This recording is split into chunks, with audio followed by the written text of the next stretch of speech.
So हे hi hello friends, कशा आहात तुम्ही? आय होप सगळे मजेत असतात. मी तनुजा मी आहे आनंद. आणि तुम्हा सगळ्यांचं स्वागत आहे आमच्या युट्यूब चॅनलवर. सो आम्ही खूप जास्त हॅप्पी आहोत आज, कारण की खूप जास्त आम्हाला कमेंट्स आलेले आहेत आणि खूप छान छान कमेंट आलेत. खूपच छान वाटते की मोठ्यांचे आशीर्वाद आम्हाला इतके मिळतात ते आमच्या अॅनिव्हर्सरीच्या निमित्ताने. आम्हाला असं फील होतं की आम्ही त्यांचे एक छोटे भाऊ हा, आहोत किंवा किंवा बहीण आहोत. हा. आपल्याला आई समजवते असं वाटतंय माहिती हा, का? खूप छान वाटतंय. तर असेच कमेंट करत राहा. सो आपला जो ब्लॉग आहे आपण स्टार्ट करूयात, बट त्याआधी मी तुम्हाला हे सांगते की मी व्हिडिओच्या शेवटी ज्यांनी ज्यांनी मला कमेंट्स, खूप छान छान कमेंट्स केले, तर त्यांचं मी नाव घेईल. सो व्हिडिओ एंडपर्यंत नक्की बघा, अजिबात स्किप करू नका. सो आपण स्टार्ट करूयात. लास्ट ब्लॉग आपण इथे एंड केला होता की आम्ही टेम्पो घेऊन त्या व्यक्तीच्या दारामध्ये गेलो आमचं स्वतःचं सामान घेण्यासाठी. तर त्याने काय केलं, तर त्या व्यक्तीला आम्ही असं बोललो की आज फ्रायडे आहे, अजून आमचा पेमेंट झालेला नाही आहे, तर आम्ही तुम्हाला संध्याकाळी पेमेंट देऊन जातो. आणि आम्हाला कसं सेटिंग पण, रूम शिफ्टिंग सेटिंग करायला हा एकच दिवस आहे, आणि ते दिवसा करायचं होतं आम्हाला. हा. तर आम्ही आता सामान घेऊन जातो आणि मी संध्याकाळी परत तुमच्या इथे येईन आणि तुम्हाला पेमेंट देऊन जाईल. तर अक्षरशः फ्रेंड्स, त्या माणसाच्या मनात माहीत नाही मला काय आलं की बाबा आम्ही तुझे 1000-1500 रुपये घेऊन पळून जाणार आहेत का, आम्ही तुला परत कधी भेटणार नाहीयेत का, तू आमचा परखा माणूस आहे म्हणून बोलला. नाही, आधी मला पैसे द्या, मगच मी तुमचं सामान तुम्हाला घेऊन जाऊ देईन. कारण की ते जे सामान होतं ते एका रूममध्ये लॉक करून ठेवलेलं होतं आणि चावी त्यांच्याकडेच होती. तर मी इतकं रिक्वेस्ट केलं, इतकी रिक्वेस्ट केली त्यावेळेस. मम्मीला पण सांगितलं कॉल करून की तू तरी सांग, तुझ्या जास्त जवळचे आहेत असं तसं. पण त्यावेळेस मम्मीने सुद्धा नाही, म्हणजे की नाही का, मनावर नाही घेतली ती गोष्ट जास्त. तिला वाटलं की तिचे नातेवाईक आहेत, माझ्यामुळे त्यांच्यामध्ये भांडण वगैरे लागन, म्हणून तिने पण त्या गोष्टीमध्ये काय जास्त इंटरेस्ट नाही घेतला. आणि फक्त हा बोलली, म्हटली मी आता बाहेर आहे, आणि तो विषय तिथे ड्रॉप केला. आणि एवढं बेकार फील होत होतं. माझा नवरा संगतीला होता, तो माझ्याबरोबर काय विचार करला की हिचे नातेवाईक कसे आहेत, की साधा 1500 रुपयासाठी एवढा सुद्धा ट्रस्ट नाही आहे का तू? लहानाची मोठी त्यांच्यासमोर झाली, त्यांच्या घरात झाली, तरी पण एवढं कोण असं वागू शकतं, है ना? तर एवढ्या रिक्वेस्ट करत होते, तर हे बघून मला एवढं वाईट वाटलं ना. आणि तो माणूस नाहीच बोलत होता, जोपर्यंत तुम्ही पैसे देणार नाही तोपर्यंत मी एकाही भांड्याला आणि एकाही वस्तूला हात लावून देणार नाही.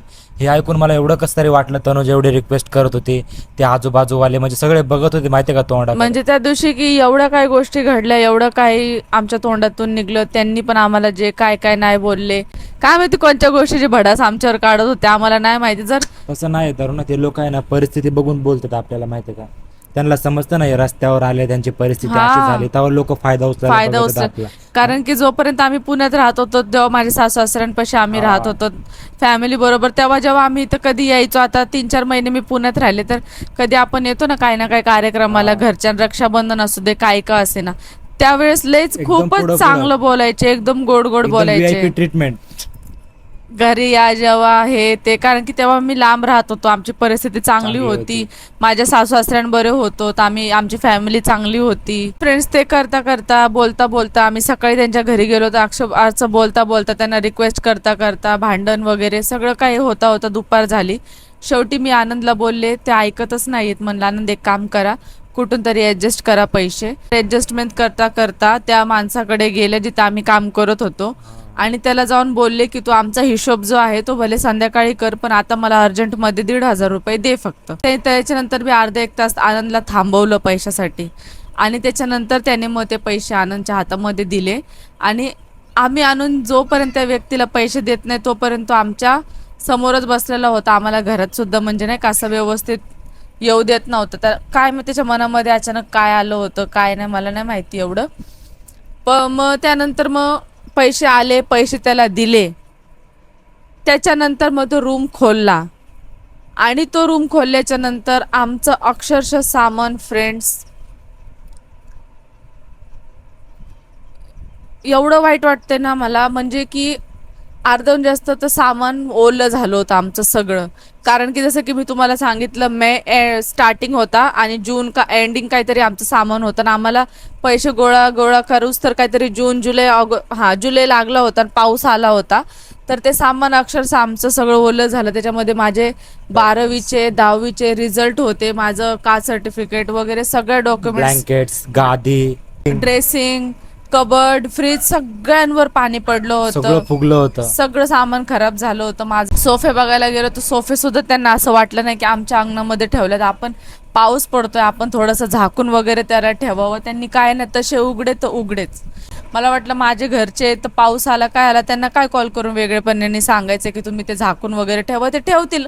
ऑब्व्हियसली स्वतःच्या अंगणामध्ये कोणाचं सामान ठेवलं तर आपण स्वतःच झाकून ठेवणार की बाबा एखाद्याचं सामान नको खराब व्हायला. अरे आपण स्वतःचे कपडे टाकले तरी काढून आणतो ना, हा. की हा बा पाऊस येणार आहे.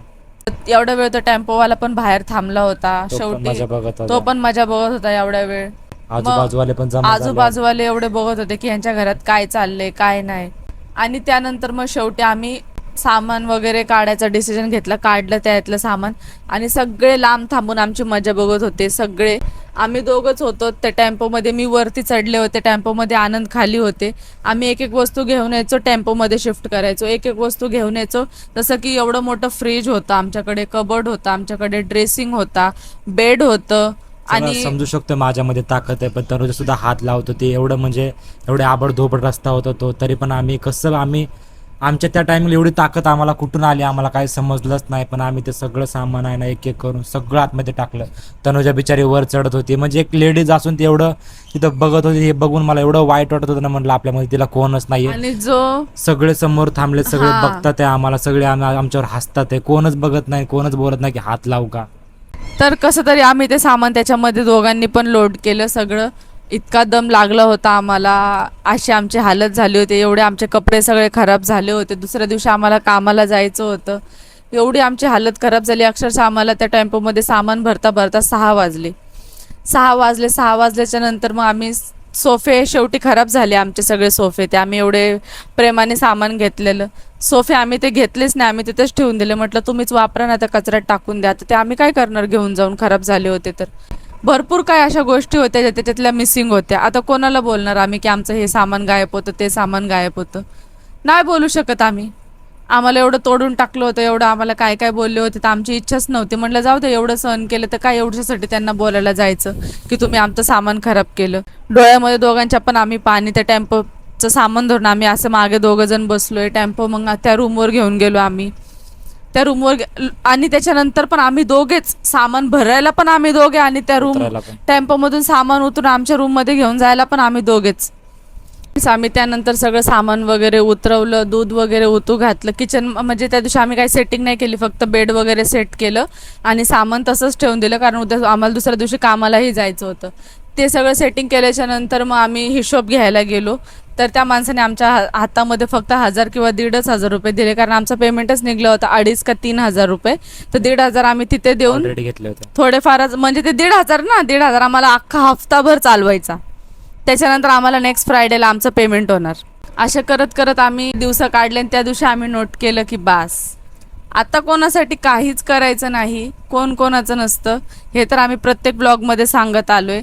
पण एवढ्या जवळने आम्ही अनुभव घेतला ना, तो एवढ्या जवळने पहिली बार माझ्यासाठी तो म्हणजे नाही का लय जवळचा अनुभव होता. आणि मला लय धक्का बसला त्या गोष्टीने की आपल्या एवढ्या जवळच्या मासाचे रक्ताचे माणसं सुद्धा असे वागू शकतात. तर मग माझ्या तिकडं त्याच दिवशी त्या क्षणी माझ्या सगळ्या इच्छा लोकांबद्दलच्या सगळ्या मरून गेल्या आणि मी सगळ्यांवर विश्वास ठेवायचं बंद करून टाकलं. पण ते आपले होते ना म्हणून बंद केलं. बाकी लोकांनी तर आमचं लयच खूप जास्त रक्त पेले त्यानंतर सुद्धा, ह्या कामामध्ये असताना सुद्धा. दुसऱ्या दिवशीपासून आमचं ते शेड्यूल चालू झाला कामाचा. त्यानंतर मग आम्हाला कोणच कॉल वगैरे करत नव्हतं, कोणच आमच्याशी नीट बोलत नव्हतं की बाबा. आणि एवढे भांडण झालं होतं फ्रेंड्स त्या दिवशी, अक्षरशः सामान घेऊन जाताना. त्या दिवशी तिथे एवढे सारे माणसं होते, त्यांनी नंतर सुद्धा मला एक कॉल करून कोणी विचारलं नाही की तू इकडनं रागाने गेली किंवा भांडण झालंय तर तुम्ही त्या दिवशी कुठं झोपलात, तुम्ही काय खाल्लं, तुम्ही कुठे आहात, तुम्ही रूम जो घेतलाय तो चांगला घेतलाय का, दोघंच आहात, जेवलात का, किंवा काय केलं, तुमच्याकडे पैसे आहेत का. एकही जणांचा मला कॉल नाही आला, एकही व्यक्तीचा कॉल नाही आला मला. आणि असं नाही की 1-2 दिवस नाही आला, 3-4 महिने आम्हाला कोणाचाच कॉल नव्हता. 3-4 महिने कोणच कॉल नाही, काय म्हणजे नाही का मी एक्झिस्टच करत नाही असे मी झाले होते. मी असून नसल्यासारखे झाले होते त्यांना. आपल्याकडे पैसा पाणी असला तरच लोक आपल्याला विचारणार, तर आपल्याला इज्जत देणार. तर तसंच व्हायचं. जर 3-4 महिने कोण आमच्या बरोबर बोलत नव्हता, आम्ही कोणाबरोबर बोलत नव्हतं, फक्त आमचं घरकाम चालू असायचं. मग त्यानंतर आम्ही गाडीचे EMI वगैरे पे ज्या लोकांचे पेंडिंग पैसे वगैरे राहिले होते ते दिले. आणि काही ठिकाणी खूप ठिकाणी आम्ही काम वगैरे सोडले, कारण की जे 1.5 रुपये 2 रुपयामध्ये काम होतं ते काम लोकांनी आमच्याकडून 1-1 रुपयामध्ये करून घेतलं. त्यांना असं वाटलं हे छोटे ते, ह्यांना काही समजत नाही, आणि सरळ असं बोलायचे, करायचं असेल तर करा, नाही तर सोडून द्या. आणि आपली पण तर मजबूर होती ना आणि तरुणांना काम करायसाठी, म्हणून आम्ही पण ते काम करायचो. कारण की आमचे लोकं पण लय आम्हाला फिरवायचे, लय फिरवायचे करायचे. पैशासाठी, एवढे फिरवायचे. एक दिवस तर असा आलं होतं की असं करता करता दिवाळी आली, आणि त्या दिवाळी सुद्धा आम्ही साजरी केली नाही, कारण की आम्हाला एवढी अपेक्षा होती. आम्ही 15 दिवस 1 महिना इतकं काम केलं ना आम्ही. त्या महिन्यामध्ये फक्त महिन्यात सांगते ना तुम्हाला, हफ्ता नाही, महिन्यामध्ये आम्ही 5 का 6 हजार रुपये काढले होते एका महिन्याभर. फक्त एका महिन्यात. तर आम्हाला अपेक्षा होती की ही दिवाळी आमची खूप जास्त चांगली जाणार, पण तसं न होता त्या व्यक्तीने आम्हाला अक्षरशः आमचे सगळे पैसे थांबून ठेवले आणि म्हणलं की आम्हाला सेटने नाही दिलेत पैसे, तर दिवाळी झाल्यावर मी तुम्हाला पेमेंट करेल. आपल्याकडे तुला माहिती आठवते, आपल्याकडे काहीच पैसे नव्हते. तू काय केलं होतं? काय केलं होतं तू? सगळ्यांच्या दारामध्ये दिवे वगैरे लागलेत, रांगोळ्या लागल्यात. आमच्याकडे एवढे सुद्धा पैसे नव्हते. कसं तरी मी दिवे लावले फक्त घरामध्ये, एक छोटीशी रांगोळी काढली, बाकी काय गोडधोड पदार्थ नाही केला, कुठे गेले नाही, काय नाही. शेवटी जाऊन मी दिवाळीच्या दिवशी, लक्ष्मीपूजनच्या दिवशी, बघा ना फ्रेंड्स, लक्ष्मीपूजनच्या दिवशी आपण काय करतो? आपण काहीतरी नवीन सोनं करतो, चांदी करतो, किंवा कुठली नवीन वस्तू घेतो. पण आमचा दिवस तो एवढा खराब होता ना, आमच्याकडे काहीच पैसे नव्हते. म्हणजे लक्ष्मी आहे ना, लक्ष्मी आमच्याकडे थोडी सुद्धा नव्हते. कारण की आम्ही पूर्ण डिपेंडच त्या कामावर होतो. आम्हाला वाटलं दिवाळीच्या दिवशी आम्हाला भेटतील पैसे, पण त्याने आम्हाला पैसेच नाही दिले. आणि असं नाही की चला तुम्ही वेगळीकडे काम करता, मी वेगळी करते, एक जणाचा पेमेंट नाही, आम्ही दोघं एकाच ठिकाणी काम करत होतो, आम्ही त्याच कामावर डिपेंड होतो. शेवटी त्याने आम्हाला पैसे नाही दिले. मग लोकांकडे असं बघून आम्ही एकमेकांकडे बघितलं. आम्हाला कोणाची हेल्प नाही, आम्ही कोणाला कॉल करू शकत नाही, आम्हाला कोणी विचारत नाही. आणि इव्हन फ्रेंड्स, मी माझ्या आई वडिलांना पण त्या टायमिंगला कधी म्हणजे त्यांच्याशी माझं काही कॉन्टॅक्टच नाही. मी त्यांना कधी सांगितलंच नाही की मी उल्हासनगरमध्ये राहतो, कुणालाच माहिती नव्हतं. त्या दिवशी मग माझ्याकडे एक लास्ट पर्याय होता. एकदम असे छोटे छोटे माझे सोन्याचे इथे इयरिंग्स होते, एकदम छोटे, इथे लहानपणापासून मला मम्मीने केलेले होते. तर माझ्याकडे काहीच पर्याय नव्हता, मी ते दोन्ही जाऊन मोडून टाकले. मोडल्याच्या नंतर मला फक्त त्यांनी 1,500 रुपये मिळाले. लोक दिवाळीच्या दिवशी सोनं चांदी करायला जातात आणि मी सोनं मोडायला गेले त्या दिवशी.